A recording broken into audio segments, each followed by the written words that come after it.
L'enthalpie libre de réaction, qu'est-ce que c'est et à quoi cela va nous servir?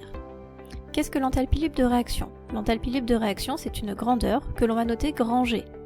Cette grandeur va nous renseigner sur l'état énergétique d'un système, c'est-à-dire nous dire combien le système possède d'énergie à un moment donné. Lors de toute transformation chimique, l'enthalpie libre varie, ce qui signifie que lorsqu'il y a une transformation chimique, il y a forcément soit gain d'énergie, soit perte d'énergie. On va alors pouvoir calculer ce que l'on appelle la variation d'enthalpie libre, qui s'écrit delta Rg. Cette variation d'enthalpie libre, c'est la différence entre l'enthalpie libre à l'état final et l'enthalpie libre à l'état initial.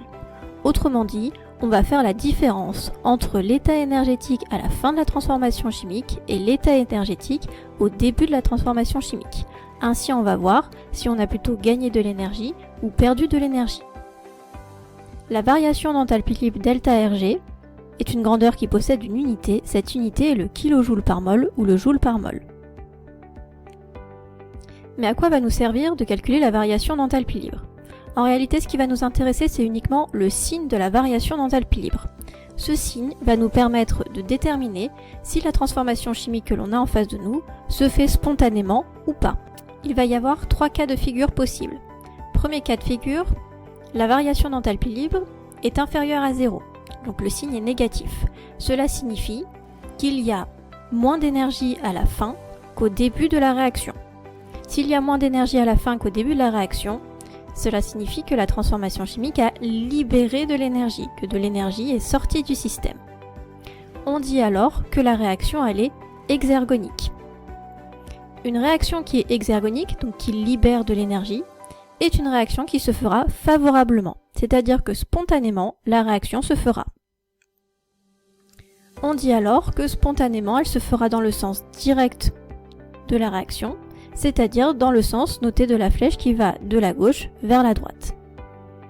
Deuxième cas de figure, si la variation d'enthalpie libre est positive. Dans ces cas-là, cela signifie qu'il y a plus d'énergie à la fin de la transformation qu'au début de la transformation. S'il y a plus d'énergie à la fin qu'au début, cela signifie qu'on a apporté de l'énergie au système, donc que la réaction chimique consomme de l'énergie. Quand on consomme de l'énergie ou qu'on apporte de l'énergie à un système pour que la réaction se fasse, on appelle ça une réaction endergonique. Une réaction endergonique est défavorable, c'est-à-dire que spontanément, elle ne se fera pas. Il faut que je lui amène de l'énergie pour qu'elle puisse se faire. Ainsi, on dira que spontanément, elle se fera dans le sens indirect, c'est-à-dire quand je regarde la flèche qui va de la droite vers la gauche. Troisième cas de figure, si ma variation d'enthalpie libre est nulle. Si la variation d'enthalpie libre est nulle, cela signifie que l'état final contient autant d'énergie que l'état initial. Autrement dit, il n'y a eu ni perte ni gain d'énergie. Or, on a dit que lors d'une transformation chimique, il y a forcément perte ou gain d'énergie. Si là, il n'y en a pas, cela signifie en réalité que l'on a déjà atteint l'équilibre, l'état d'équilibre de la transformation chimique, et donc en fait, nous sommes déjà à l'état final. Ainsi, étudier le signe du delta Rg nous permet de connaître le sens spontané d'une réaction et son caractère favorable ou non. Ce qu'il faut retenir de la vidéo. L'enthalpie libre de réaction, c'est une grandeur qui va nous renseigner sur l'état énergétique d'un système. On va pouvoir calculer ce qu'on appelle la variation d'enthalpie libre, c'est-à-dire delta Rg, qui est la différence entre l'état final et l'état initial pour une transformation chimique.